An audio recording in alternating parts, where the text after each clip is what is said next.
दुनिया में लाखों तरह के जीव हैं और उनकी लाखों प्रजातियां, और इससे भी इंटरेस्टिंग बात यह है कि ये केवल बचे हुए 1% जीव ही हैं। धरती पर जीवन की शुरुआत से अब तक बनी 99% प्रजातियों का तो नामो निशान मिट चुका है। जैसे डायनासोर के खत्म होने का तो हम सबको पता है। धरती पर अब की बार जीवन छठी बार शुरू हुआ है। इससे पहले धरती 5 बार पूरी तरह आबाद होकर बर्बाद हो चुकी है।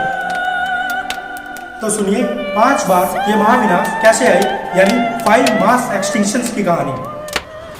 44 करोड़ साल पहले 86% जीव तो केवल जमकर ही खत्म हो गए थे, क्योंकि समुद्र का सारा पानी ग्लेशियर्स में बदल गया था और धरती एक बर्फ का गोला बन गई थी। यह था फर्स्ट मास एक्सटिंक्शन, मतलब पहला महाविनाश। और फिर 38 करोड़ साल पहले धरती दोबारा पेड़ पौधों से भर गई और यह पेड़ इतने ज्यादा हो गए थे कि पानी में जाने वाले पोषक तत्व समुद्र में जाना बंद हो गए, जिससे समुद्र के 80% जीव खत्म हो गए। और ऊपर से ज्वालामुखी के इतने विस्फोट हुए और इतने उल्कापिंड गिरे जिससे जमीन के जीव भी खत्म हो गए। और 25 करोड़ साल पहले हुआ सबसे बड़ा महाविनाश। इसमें ज्वालामुखी विस्फोट से निकलने वाले लावा ने ज्यादातर धरती को जला दिया और कोयले के भंडारों में आग लगने के कारण वातावरण जहरीला हो गया और फिर जो बारिश हुई वह भी जहरीली थी। धरती और समुद्र के 96% जीव मारे गए।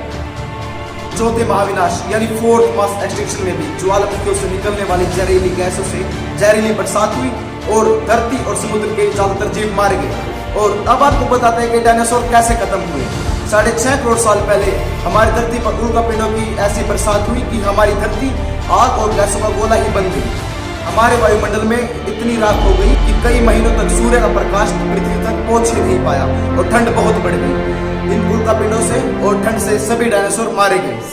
और वैज्ञानिकों का यह मानना है कि हम छठे महाविनाश की ओर बढ़ रहे हैं, जो कि सबसे तेजी से होने वाला महाविनाश है। लेकिन यह प्राकृतिक नहीं है, यह इंसानों की भूल से होने की संभावना है। बड़ी तादाद में जानवर विलुप्त हो रहे हैं और वातावरण भी बदल रहा है। अगर समय रहते इसे नहीं बदला गया तो हम भी छठे महाविनाश की कहानी बनकर रह जाएंगे।